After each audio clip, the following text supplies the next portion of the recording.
KTV Telugu YouTube ఛానల్లో మీ వ్యాపార ప్రకటనల కోసం 9154949554కి కాల్ చేయండి. నమస్తే, వెల్కమ్ టు కేటీవీ తెలుగు. నేను సహస్ర. బడ్డీ ఈ సినిమా ఎక్కడో చూసినట్టుంది, ఎక్కడో విన్నట్టుంది అని అనిపిస్తుంది కదా. అవునండి, మీరు అనుకున్నది నిజమే. కరోనా టైంలో టెడ్డీ అనే సినిమా మీరందరూ చూసే ఉండుంటారు. తమిళ్లో ఉన్నటువంటి టెడ్డీ సినిమా తెలుగులో కూడా డబ్బింగ్ అయింది. ఆర్య హీరోతో టెడ్డీ కాన్సెప్ట్తో వచ్చినటువంటి ఈ సినిమా తమిళ్లో బ్లాక్ బస్టర్ మూవీ, తెలుగులో కూడా మంచి సినిమానే, కమర్షియల్ హిట్ అని చెప్పుకోవాలి ఈ సినిమా. సో మంచి కథతో, మంచి కాన్సెప్ట్తో, మంచి స్క్రీన్ ప్లేతో చాలా బాగా తీశారనమాట ఆ సినిమా. సో అందు గురించి సినిమా ప్రేక్షకుల్ని బాగానే అలరించింది. మరి ఇప్పుడు అదే కాన్సెప్ట్తో ఇప్పుడు బడ్డీ కూడా వచ్చింది.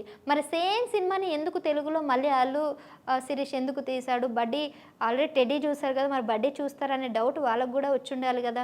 ఎందుకు అంత రిస్క్ చేశారు? పైగా బడ్డీ సినిమా చాలా భారీ అంచనాలతో వచ్చిందనమాట. మరి ఈ సినిమా అంత ఆల్రెడీ ఉంది కదా, మరి అంత భారీ బడ్జెట్తో వచ్చిందంటే ఎవరైనా చూస్తారా అనే డౌట్ వాళ్ళకి వచ్చి ఉంటుంది కదా. సో వచ్చే ఉంటుంది. అందుకే ఈసారి వీళ్ళు ఏం చేస్తారంటే కొత్తగా కాన్సెప్ట్ మాత్రం అదే, బట్ స్టోరీ లైన్ మొత్తం డిఫరెంట్.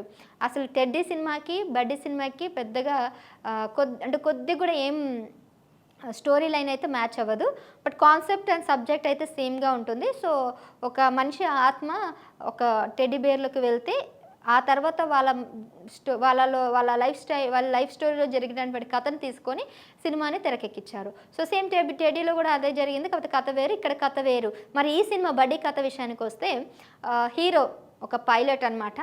సో హీరోయిన్ అక్కడ ఏటీసీగా పనిచేస్తారు. నేను యాక్చువల్ స్పాయిలర్ అవ్వకూడదు, అందుకే స్టోరీ మొత్తం కూడా చెప్పాను, చిన్న లైన్ చెప్పేస్తాను. సో ఒక విలన్, హాంకాంగ్లో ఉన్నటువంటి విలన్ కొడుకుకి హార్ట్ ప్రాబ్లం ఉంటే హార్ట్ రీప్లేస్మెంట్ చేసినట్లయితే బతుకుతాడని అక్కడ ఒక సర్జన్ చెప్తాడనమాట. ఆ సర్జన్కి భారీ మొత్తంలో ఆఫర్ చేస్తాడు ఆ విలన్. సో విలన్ అని కూడా చెప్పొద్దు, ఈ సర్జన్ అని మేల్ మినల్, అతను ఒక హాంకాంగ్లో ఉన్నటువంటి ఒక క్యారెక్టర్.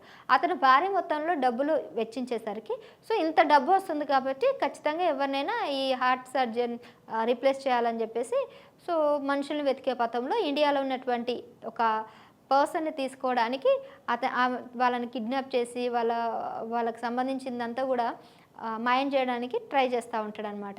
సో అట్లా జరుగుతున్నటువంటి ఈ టైంలో పైలట్ అయినటువంటి అల్లు శిరీష్, ఇందులో ఆదిత్య తన క్యారెక్టర్. సో మరి ఆదిత్య ఎలా ఇన్వాల్వ్ అయ్యాడు, ఆదిత్యకి ఆ కిడ్నాప్ అయినటువంటి వ్యక్తికి ఏం సంబంధం, ఎలా ఈ సర్జరీ ఆపకుండా తను చూస్తాడు అన్నది కథాంశం అనమాట. సో ఓవరాల్గా అయితే సినిమా అయితే నిజానికి చాలా బాగుందని చెప్పుకోవాలి.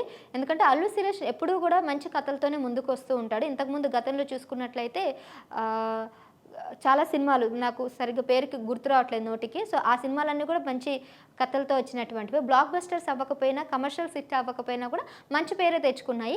కేవలం అల్లు శిరీష్ ఉండడం వల్ల సినిమాలు ఫ్లాప్ అయ్యన్నవి కూడా వచ్చాయన్నమాట. అల్లు శిరీష్ కాకుండా ఆ సినిమాలో వేరే హీరో ఎవరైనా కూడా సినిమా బ్లాక్ బస్టర్ హిట్ అవుతుందని కూడా చాలామంది అన్నారు. బట్ పాపం తనకి ఈసారి మాత్రం ఈ సినిమా కూడా అలా అవుతుందో లేదో తెలియదు. బట్ ఈ సినిమా స్టోరీ పక్కన పెడితే ఎవరైతే దర్శకత్వం వహించారో చాలా చాలా బాగా తీశారు. హై అండ్ చాలా రిచ్ క్వాలిటీస్తో సినిమాని మొత్తం తీశారు. మొత్తం ఎక్కువ బడ్జెట్ అవ్వడం వల్ల సినిమా అంతా కూడా హాంకాంగ్లో, చైనాలో జరుగుతుంది, తర్వాత ఒక ప్లేన్లో జరుగుతుంది.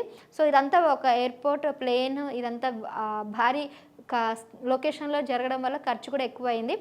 ఎక్కడ కూడా చీప్గా చూపించలేదు, చాలా ఖర్చుతో కూడుకున్న విషయం కాబట్టి చాలా రిచ్గా చూపించారు. స్క్రీన్ ప్లే కూడా అద్భుతంగా ఉంది. పాట నాకు తెలిసి ఒకటే ఉన్నట్టుంది, ఆ పాట అంత వినసొంపుగా అయితే ఏమీ లేదు, బట్ బీజిఎం అయితే హైలైట్ ఉంది. ఈ సినిమాకి ప్లస్ పాయింట్స్ వచ్చేసి టెడ్డీ. మరి టెడ్డీ క్యారెక్టర్లో ఎవరు వాయిస్ చెప్పారో కానీ ఆ అమ్మాయి వాయిస్ చాలా ప్లస్ ఈ సినిమాకి. ఆ టెడ్డీ బేర్లో ఉన్నటువంటి ఎవరైతే యాక్ట్ చేశారో ఒక లిటిల్ బాయ్ అనుకుంటా, లిటిల్ పర్సన్, తను కూడా చాలా ప్లస్ ఈ సినిమాకి.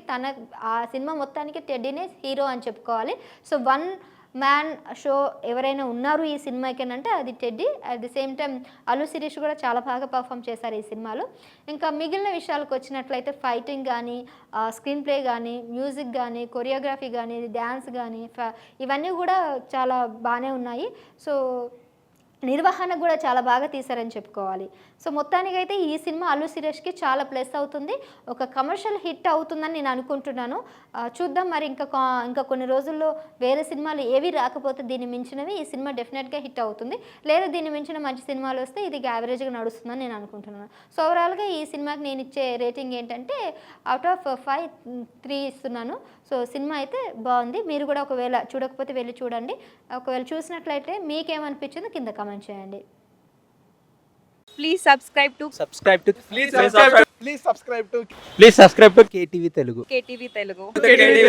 KTV Telugu. To KTV Telugu. KTV Telugu channel.